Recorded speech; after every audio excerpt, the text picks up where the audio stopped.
तर मुख्यमंत्री माझी लाडकी बहीण योजनेच्या 21 आणि 22व्या हप्त्याचं वितरण आता संपलेलं आहे। जवळपास पात्र महिलांच्या खात्यावर हे वितरण झालेलं आहे। 1,77,00,000 एवढ्या महिलांना मार्च आणि एप्रिलचा हप्ता हा एकत्रितपणे मिळाला।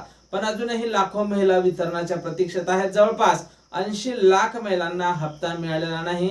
तर मेचा हप्ता हा कुणाला मिळणार हा सर्वात मोठा प्रश्न आहे। ज्या महिलांना मार्च आणि एप्रिलचा हप्ता आला तर अशा महिलांना मेचा हप्ता म्हणजे 23वा हप्ता मिळेल काय? त्याचसोबत ज्या महिलांची ई-केवायसी चुकीची झाली होती पण त्यांनी केवायसी दुरुस्ती केली असेल तर अशा महिलांना मेचा हप्ता मिळेल का?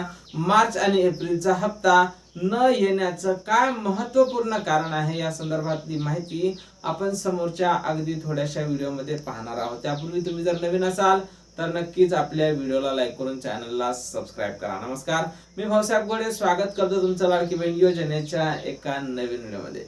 तर लाडकी बहीण ही योजना अत्यंत महत्त्वाकांक्षी योजना आहे। लाडकी बहीण ही योजना विधानसभा निवडणुकीच्या अगोदर सुरू केली होती आणि त्यावेळेस घाईघाईने ही योजना सुरू केली होती।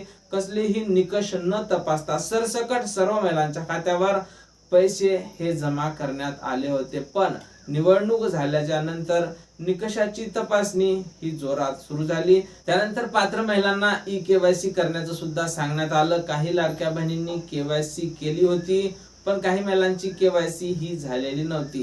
त्यांची काही तांत्रिक कारणे असू शकतात। काही महिलांना केवायसी करण्यासाठी वेळ मिळाला नसेल किंवा काही दिवस वेबसाईट सुद्धा सुरळीत चाललेली नव्हती तर अशा महिलांना केवायसी दरम्यान अपात्र करण्यात आलं। आता त्यानंतर केवायसी दुरुस्तीची सुद्धा संधी दिली होती पण त्यात सुद्धा बऱ्याच महिला अपात्र झाल्या असल्याची माहिती समोर आलेली आहे। निकषाची तपासणी व्यवस्थित करून झालेली आहे। तुमच्या कुटुंबात जर कोणी आयकरदाता असेल तर निश्चितच तुम्हाला लाडकी बहीण योजनेचा लाभ मिळणार नाही। तुमच्या कुटुंबात कोणी शासकीय कर्मचारी असेल तरी सुद्धा तुम्हाला लाभ हा मिळणार नाही। अर्ज भरती वेळेस आपल्याकडून एक हमीपत्र भरून घेतलं होतं। त्या हमीपत्रात बरेचसे निकष तुम्हाला लावून दिले होते आणि त्या निकषात जर तुम्ही पात्र असाल तरच तुम्हाला लाडकी बहीण योजनेचा लाभ हा मिळणार होता। जवळपास 70 लाख महिलांना अपात्र करण्यात आलं आणि फक्त 1,77,00,000 महिलांनाच आता या योजनेचा लाभ हा मार्च आणि एप्रिलचा मिळालेला आहे। पण ज्या महिला पात्र असतील तरी सुद्धा त्यांना जर हप्ता आला नसेल तर त्यांनी काय करायला पाहिजे? तर सर्वप्रथम लाडक्यांनो, तुम्ही बँकेत जाऊन तुमचं डीबीटी ऍक्टिव्ह आहे का ते चेक करायचं आहे।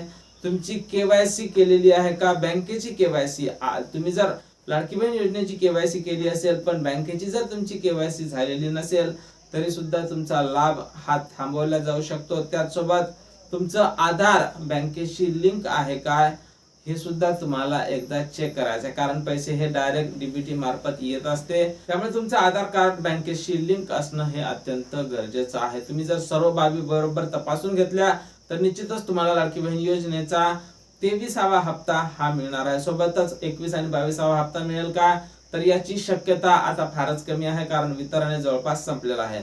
आता मे महिन्याचा हप्ता कुणाला मिळेल तर ज्या महिलांना मार्च आणि एप्रिलचा हप्ता मिळाला असेल अशा महिलांना हप्ता निश्चितच मिळणार आहे। ज्या महिलांनी ई-केवायसी उशिरा केली असेल त्यांचं नाव जर लाडकी बहीण योजनेमध्ये अपडेट झालं नसेल तर त्यांना सुद्धा लाडकी बहीण योजनेचा मेचा हप्ता हा लवकरच मिळणार आहे। आणि शक्यतोवर मेचा हप्ता म्हणजेच 23वा हप्ता हा याच महिन्यात म्हणजेच मे महिन्यातच शेवटच्या आठवड्यात येऊ शकतो किंवा जून महिन्याच्या पहिल्या आठवड्यात या हप्त्याचं वितरण होऊ शकते। या हप्त्याच्या वितरणासंदर्भात आम्ही वरिष्ठांकडून वारंवार माहिती घेण्याचा प्रयत्न करत आहोत। जशी काही नवीन माहिती नवीन अपडेट आपल्याकडे उपलब्ध होईल सर्वप्रथम त्या संदर्भातला व्हिडिओ तुम्हाला आपल्या चॅनलवर पाहायला मिळणार आहे।